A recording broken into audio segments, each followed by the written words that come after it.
Here we are again, Barker Jim here. Currently working on the good old T-Dub. I thought I'd just go through, obviously, if you have watched them, brill. If not, feel free to have a look. Just Project 1 and Project 2. TW Project, but, well, you know, whatever. Anyway, so I thought I'd go through where I've gone now, with how far I've gone through. Obviously, I'm not going to show you my number plate, but I have picked up a little tiny one, and I will explain why. Obviously, we took this whole back bit off, and it looked fantastic. And I was like, yes. But the idea was we didn't take into account the fact that I had a big fat number plate, which as soon as I pulled off, hit the wheel and cracked, so I couldn't ride it for a bit, which was fun. But so if you are thinking of doing this, make sure you do pick up a tiny number plate because it's not a great look. I picked up one of the metal ones, so you see the bottom there. I think they look dead smart, but they're not legal at all. I think you have to have some sort of reflector on it, or it has to be reflective, so when the camera flashes you, it comes up. So I've done that. Also, I took the mirrors off and banged one of these off. That's actually from the YBR. I bought two sets by accident, thinking I was buying one each, but no. So yeah, so that's currently where I'm at.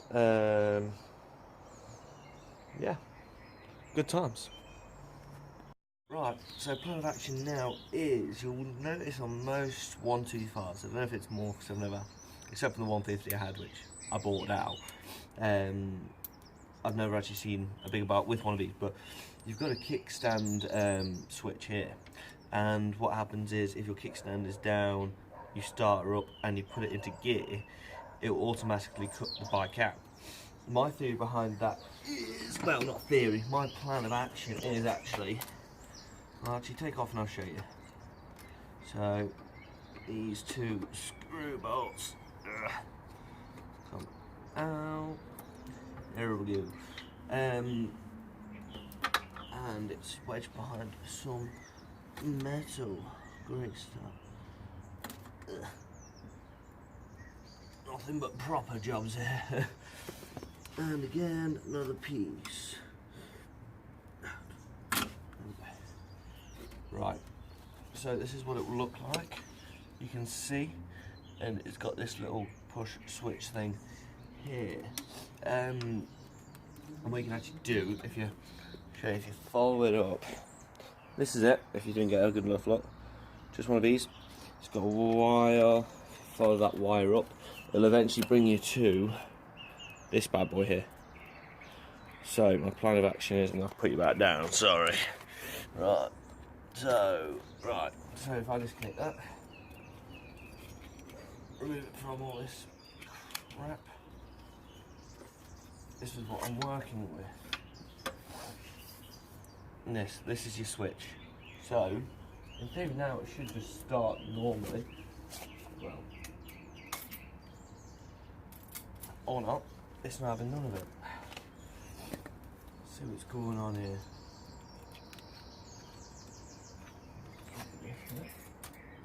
Right, so it won't start unless this is plugged in. So my plan of action is I'm going to cut this off, in which it's going to have two single wires in. I'll disconnect it again and show you. Basically, it's plastic covered with all this twin wire.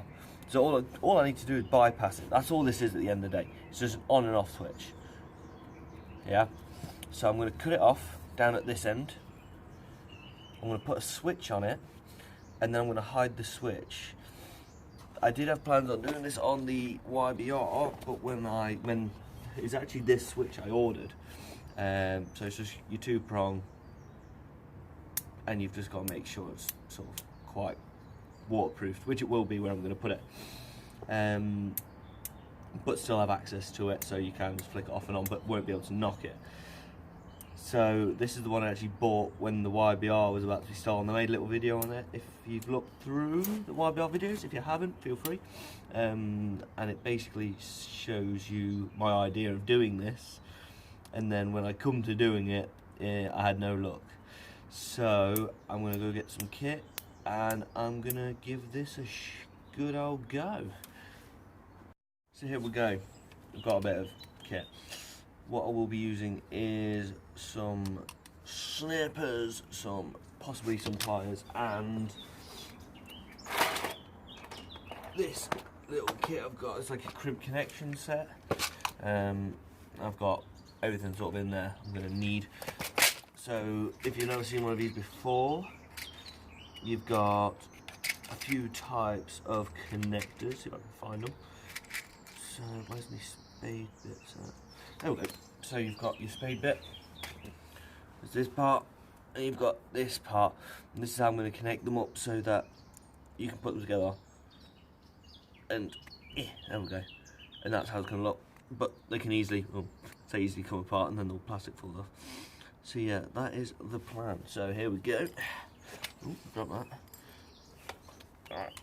Alright. First I'm going to look down here, look for any cuts and stuff, and I found one just here, which is quite close to there, so I'll snip it just afterwards. Then that leaves me 2 wires. I'll cut the remaining of this crap off. If you're wondering why I'm doing this, this is because first the kickstand one gets rather annoying if you obviously if you leave the kickstand down, but I've had it before where I went over a jump. Like I should be jumping this bike, but I went over a jump and it killed the bike, and I was like, oh my god, I've killed it. Turns out it just hit when I landed, actually just yeah, once I'd landed, the gravity pulled down on it and killed the bike. And then it started back up afterwards. I was still very concerned. I got home and I worked out what it was. So there we go. So still got the same wire. I've done, I've stripped them back, as you can see. And you just need a spade bit which will fit onto these. So that will fit quite nicely onto there. Every time I pull this plastic off. Right, so all you need to do is connect this to the end of the wire. So I find it's easier if you twist it. Once it's twisted, slip that in there. Get your ratchet clamp. Oh, that's as rusty as anything. Yeah, I haven't used this for a while, if you haven't noticed. Find the right colour. Mine's the middle one, so 2.5mm. Put it in there and clamp the fucker. There we go. So that ain't going to come off. And now I'm going to do the same on the other one. And what the plan is every time I lock this bike up, not only will I have my locks and my alarms and everything, let's just say they get past all that and they're fucking criminal masterminds and they've got the bolt croppers and fucking grinders and I'm away, you know, whatever. This will stop them and they'll just not be able to work out why. As long as you've got the switch in a good spot where no one's going to notice it, they ain't going far without it unless they push it. So that's what it's going to look like. I'm going to put this on the switch.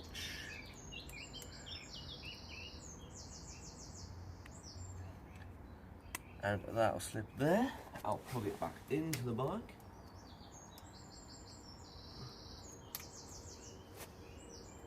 And then hopefully, when I flick the switch, I should be able to turn it on. Once I've turned it on, I'm going to hold it, I'm going to put it into gear, and then I'm going to flick it down. And hopefully, it kills it. If it doesn't, I'll turn it back off. I'll flick it the other way, start her up, put her into gear, and if it tries going into gear, it should stop. Let's hope. So, let's go. Clutch in, yeah. See, that just kills it straight away. So, I'm going to put it neutral again.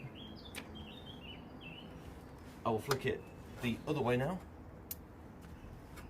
I will start her up. I'll put her in gear. It stays.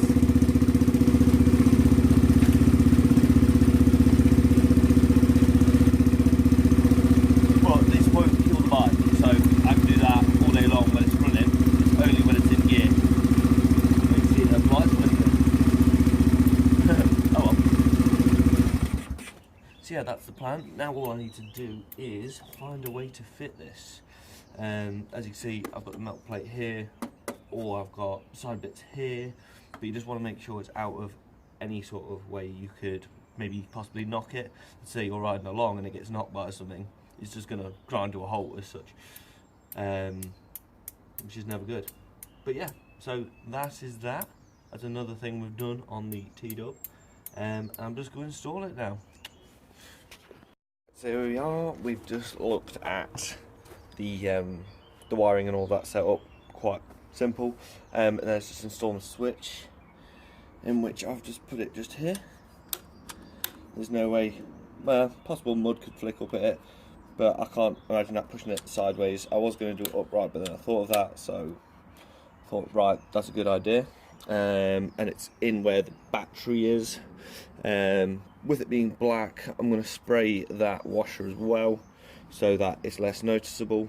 I mean, it's in quite a fairly obvious place, but it's still another deterrent or something which will store them that little bit longer so I can kick the red in. But yeah, so now it's just as simple as getting your two wires. I'm going to feed it through where I put this plate in. So just around here. Got my battery and everything. Got this wiring. And then all I have to do is literally just use these spade clips and connect them up. Absolute piece of piss.